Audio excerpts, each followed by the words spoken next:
ሁለት አይነት የቅቤ አነጣጠር አሳያችኋለሁ። ቅቤውን ድስት ላይ እናደርጋለን። ሲቀልጥ ወደ ታች ይወርዳል። እንዲያቀዘቅዘው ደግሞ በረዶ። ይሄኛው በቅመም ያነገርኩት ነው። ይሄኛው ደግሞ ያለ ቅመም ቅመም የተደረገው ደግሞ ቅመሙ ከስር።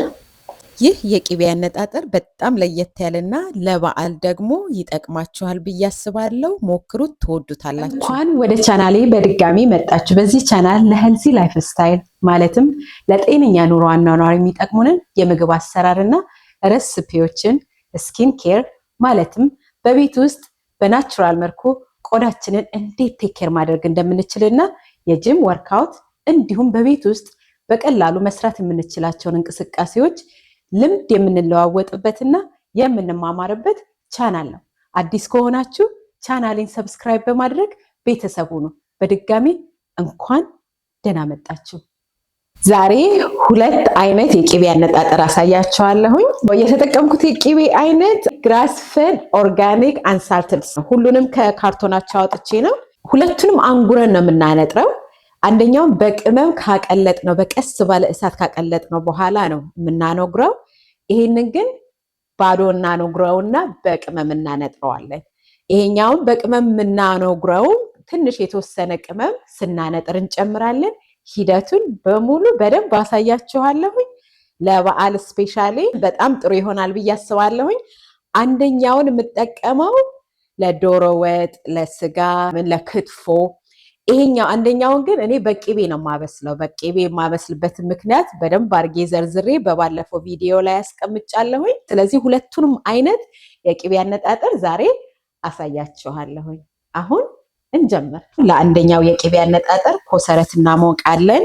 እዚህ ጋር ነጭ አዝሙድ አለኝ። ኮረሪማ ኦልሬዲ ታምሶ የተወቀጣለኝ የደቀቃለኝ። ስለዚህ ይሄንን ብቻ አሞቅና አደቋለሁ።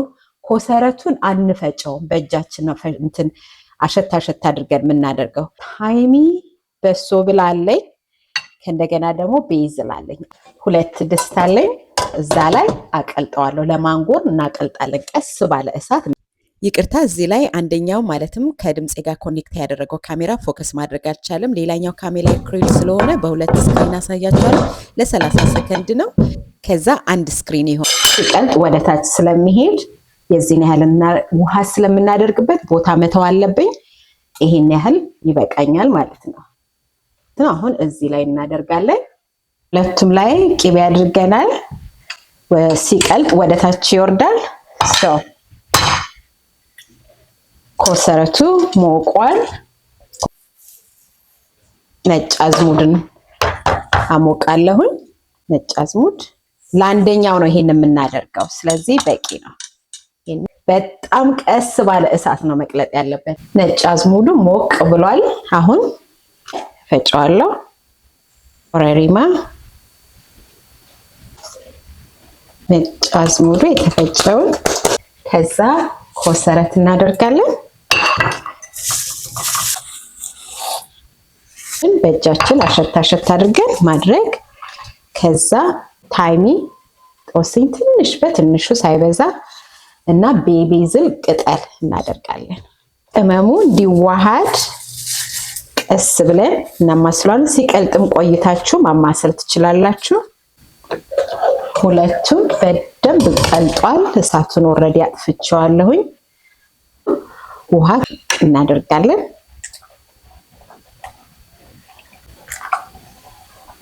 በደንብ እንዲያቀዘቅዘው ደግሞ በረዶ ቶሎ እንዲያቀዘቅዘው እና ቶሎ እንዲረጋ ነው። ማድረግም አይጠበቅባችሁም። ደግሞ እዚህኛው ላይ ውሃ እናደርጋለን።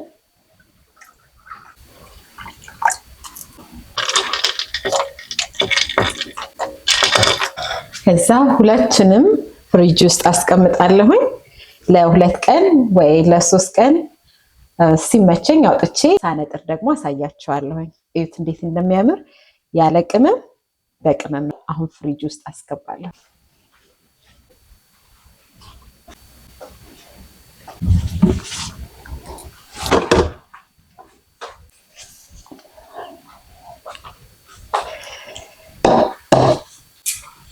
ሶ ይሄኛው በቅመም ያነገርኩት ነው። ይሄኛው ደግሞ ያለ ቅመም ያነገርኩት ነው። ዘይት አልጠቀምም። ይሄ ማብሰያ ምግብ ማብሰያ ሁል ቀን ላይክ ቀን በቀን ምግብ ስሰራ በዚህ ነው የምሰራው። ይሄ ግን ለክትፎ፣ ለስጋ ወጥ፣ ለጥብስ፣ ዶሮ ስሰራ ለዶሮ ወጥ ሞር ቅመም አለ። ባለፈው እንዳያችሁት ኮረሪማ፣ ነጭ አዝሙድና ከኮሰረት በተጨማሪ ቤዝልና በሶ ብላ አድርጌበታለሁ። ይሄንን የማነጥረው ጀስት በሶስቱ ብቻ ለዛም ጣዕም እንዲሰጠው እንጂ እንዲሁ አንጥሬ እንደጊ መጠቀም እችላለሁ። መጀመሪያ ምንድነው የምናደርገው? ውሃ እንበሳና በቢላ ውሃውን እናወጣለን። ማንጎር የቂቤው ቴክስቸር በጣም ነው የሚያምረው። ማንጎር ብትለምዱ ጥሩ ነው ብዬ እመክራለሁ። አሁን ቢላ ወስድና አሁን ቀስ ብዬ እበሰዋለሁኝ። ሂደቱን በደንብ እንድታዩት ከቅርበት ካሜራውን ቀረብ አድርጌ በደንብ እንድታዩት አደርጋለሁኝ። መጀመሪያ ሳህን ላምጣ። ውሃውን የምናወጣበት ሳህን ያስፈልገናል። ከእንደገና ደግሞ ውሃ ያስፈልገናል። ካወጣን በኋላ ያንን 2-3 ጊዜ ማለቅለቁ ጥሩ ነው። ቀረብ አድርገው እንደዚች በሳ ካደረግን በኋላ ቀስ ብለን እናወጣለን። ቅቤ ያት ቀዳዳ ትንሽ የቀዳዳ ነው። ቅቤ ውስጥ ያለው ውሃ ይወጣል።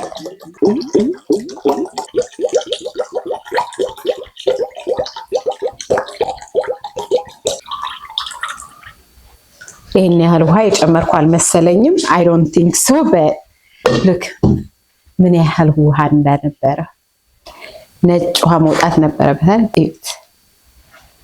እናደርጋለን። አሁን ውሃ እንጨምርና እናለቀልቀዋለን። እንደዚህ አድርጋችሁ ውስጡ ያለው የቀረ ነገር እንዲወጣ 2-3 ጊዜ ንጹህ ውሃ እስከሚወጣ ድረስ ማለቅለቅ። ይሄ አሁን ደግሞ ይሄኛውን ልክ እዚህ ይሄኛው እንዳደረግነው እንበሳውና 2-3 ጊዜ እናለቀልቃለን። በቅመም ስታነጉ ጠቆር ይላል ውሃው እና ብዙ የቅቤው ቆሻሻ አይደለም። ለዛ ነው ስናነጥር ቅመም ከእንደገና ትንሽ ጨመር የምናደርግበት። ሶስተኛ ሳለቀልቀው እንደዚህ ጠራ ብሏል። አሁን አውጥቼ እዚህ ላይ እንዴት ደግሞ ፍርፍር ያለ እንደሆነ አሳያችኋለሁ። ድስታችሁን ስትቆርጡ ቅቤውን ድስቱን እንዳትነኩት ከላይ ቀስ እያላችሁ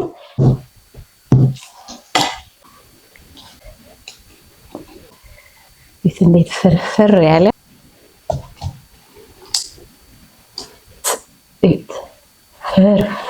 ፍርፍር ያለ ይሄ ነጩ አሁን ስናነጥረው ከላይ ይሰፍና ይወጣል።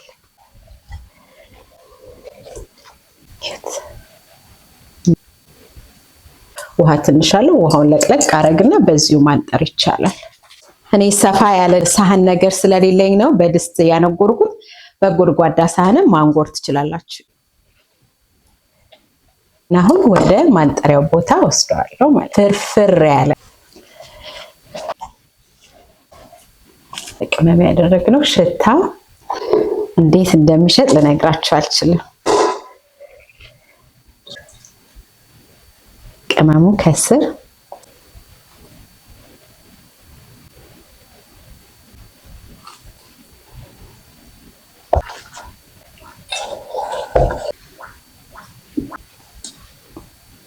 አሁን እናነጥረዋለን። ቀስ ባለ እሳቱን ቀነስ እናደርግና ከ20 እስከ 25 ደቂቃ እስከ 30 ደቂቃ ቀስ ባለ እሳት አረፋው ውጥት እስኪል ድረስ እናንተ ከተው። እዚህ ላይ ያው ቅመሙን ሳነጎር ስለወጣ ትንሽ ነው ማደርገው፣ ትንሽ አደርጋለሁ። ለዚህ ቅመም አዘጋጅቻለሁኝ። ኦሬዲ ኮሰረቱን አምሸዋለሁኝ።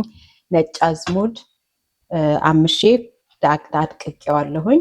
ኮረሪማ ሶስቱን ነው የምጠቀመው። ለዚህ ቀስ እያለ እየቀለጠ ነው። የነጭ አዝሙድ እዚህ ላይ ትንሽ በዛ አድርጌ ያደርጋለሁ፣ ምክንያቱም ምንም ቅመም ስለሌለው ማለት ነው።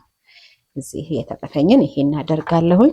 ኮረሪማ የታመሰ የተወቀጠ በዛ ያለውን እዚህ የተወሰነ እዚህ ኮሰረት አንወቅጠውም በእጃችን ተጫፍ አድርጌ እጨምርበታለሁ። በዛ ያለውን እዚህ አደርጋለሁ።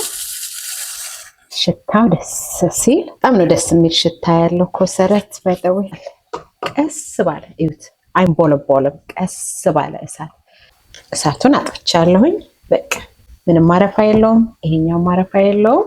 አሁን ቀዝቀዝ ሲል በማጥለያ አድርጌ እቃ ውስጥ አደርጋለሁ ማለት ነው። ሽታውን ልነግራችሁ አልችልም። ኦ ማይ ጋድ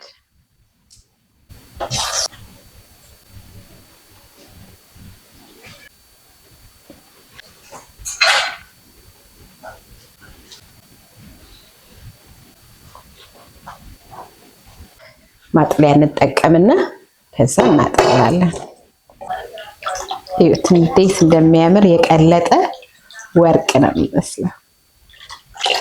በዓልም እየደረሰ ስለሆነ በዚህ አጋጣሚ ለበዓል በዚህ ሁኔታ ማንጠር ትችላላችሁ ብዬ አስባለሁ። አይ ሆፕ ይሄ ቪዲዮ ጠቅሟችኋል። እዩት እንዴት እንደሚያምር የቀለጠ ወርቅ ነው የሚመስለው።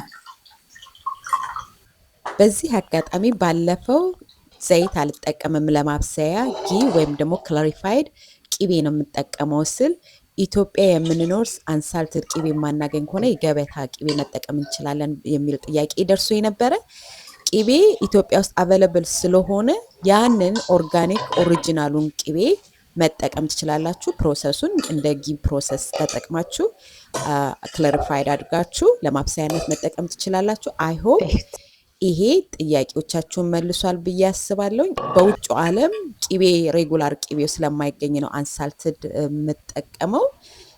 ይሄ ጥያቄዎቻችሁን መልሷል ብዬ አስባለሁ። ይህ ቪዲዮ ጠቃሚ ነው ካላችሁ ላይክ፣ ሼር፣ ኮሜንት ማድረግን አትርሱ።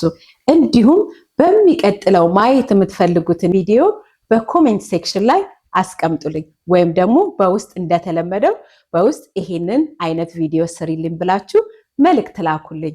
በአብዛኛዎቻችሁ ኮሜንት የተደረገው ወይም ደግሞ ጠየኩትን በሚቀጥለው ቪዲዮ እሰራላችኋለሁ።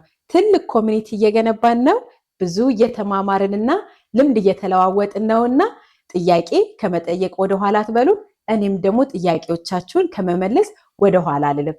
ባለኝ ሰዓት ባለኝ ጊዜ እመልሳለሁ። ትንሽ እንኳን ብዘገይ ትዕግስተኛ ሆኑ። ቪዲዮዎችን ስለምታዩ በጣም አመሰግናለሁ። ቴንክ ዩ ፎር ዋቺንግ። በሚቀጥለው ቪዲዮ እስከምንገናኝ ለአሁኑ ባይ